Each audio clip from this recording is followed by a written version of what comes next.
Hello, what's up everybody? I literally just walked in the door from my little trip away, so sorry for the radio silence the last few days, but there's big news just crossing the wire and we need to talk about it. It brings up old memories, it brings up old issues. And as I was walking in the door yesterday from my trip to Huntington Beach, I got a text message from Chris Parker. Hey, how about the ISA SUP World Championships in 2022 confirmed? I'm like, wait, what? How? I didn't see that. So I started searching around and I found their newsletter, and they had some sort of an assembly meeting where they decided a few things and voted on stuff. And somewhere deep down buried under further statements, there was a line that the ISA will have a SUP World Championships and Paddleboard Championships in Puerto Rico in 2022.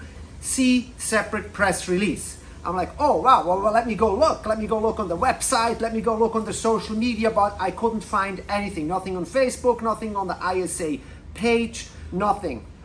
And actually, ironically, as I was traveling to Huntington Beach, I know some people from the ISA, they are in San Diego and in Newport Beach, not far from Huntington. So I reached out to the new press secretary there and said like, hey, I'm traveling over there. I know Bob Fasula is not living too far. How about we can get an interview done while I'm there? I could visit with him and we can break that radio silence, because after all, we haven't heard a thing from the ISA regarding SUP since 2019, since their last World Championships before the pandemic. I recall this to be in November in El Salvador. So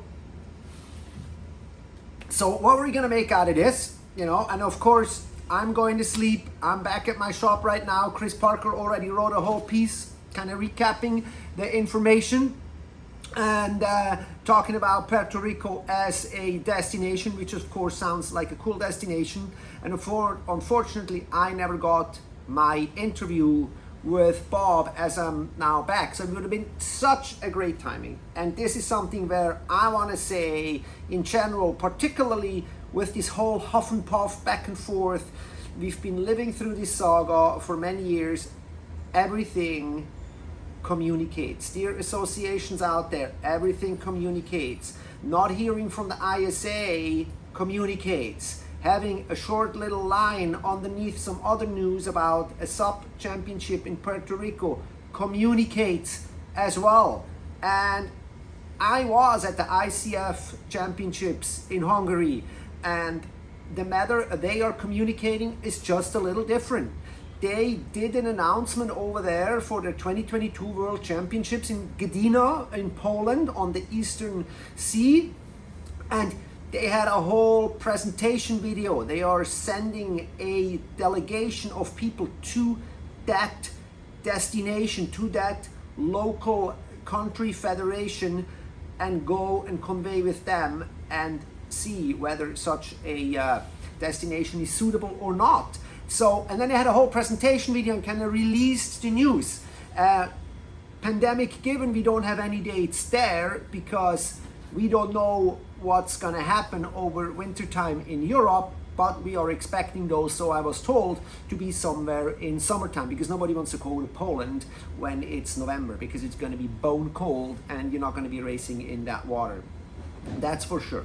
So here we have it again. We have ISA surfing versus the Canoe World. And yes, in Chris Parker's piece, we were certainly talking about, or he was talking about, where is the sport going? And after seeing what's going on in the canoe world and the enthusiasm that the canoe people bringing towards SUP, and I'm talking about people like the paddlers from Russia, Ukraine, Poland, Hungary, these people, they look to us. They're like, we know you guys, we know all you people, and we want to be part of this world. And the enthusiasm of them towards the stand-up paddling world and the surfing, a kind of type of culture that it brings with it, is being met with huge enthusiasm, but it is not ocean racing and it is not surf racing. And this is something that I see here on Maui, particularly the birthplace of SUP. When I'm thinking 5-6 years ago, this island was teeming with paddlers. You go to the Maliko Run, everybody was there, the shuttle was packed. Everybody with a name in the sport would come and participate in the channel crossings, in the Olukai. It was everywhere.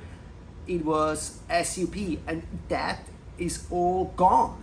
California, Battle of the Paddle, PP Cheese, that kind of enthusiasm in this ocean racing, sadly for me, because SUP to me is ocean racing, catching bumps, has faded away in the pioneer regions of SUP, and it's being met with a huge enthusiasm, or replaced with a huge enthusiasm across Europe. Look at Euro Tour, successful, SUP in the cities, SUP 11 City Tour, flatwater stuff. We see the excitement we had on the Ballantone Lake, and I'd like to point out on that note that even though I see myself more as a surf race enthusiast and a bump catcher SUP enthusiast, the flatwater racing, I'd say apart from the long distance, in my opinion, was actually quite exciting. I really enjoyed watching the lane sprints, was super cool, and I also enjoyed the tech race, although there were some critical voices on how that could be still made a little bit better and a little bit more exciting. But I have to say, 200-meter sprint up first buoy, met by a W course, coming back, there was no lack of excitement watching those races, and it was on a lake that is as flat as a pancake. So, and that really made me think, SUP is shifting towards being more of a paddle sport, and that is happening right now, and there's nothing we can do against it. And the canoe people want to adapt the surfing culture, to a certain point of course, into their world, because that is something that they don't have. It's rather a stiff, a very procedural kind of event. And the people with the flip-flops and the board shorts and kind of like the easy peasy goingness, that is something that they are not too familiar with, but they think this is kind of cool.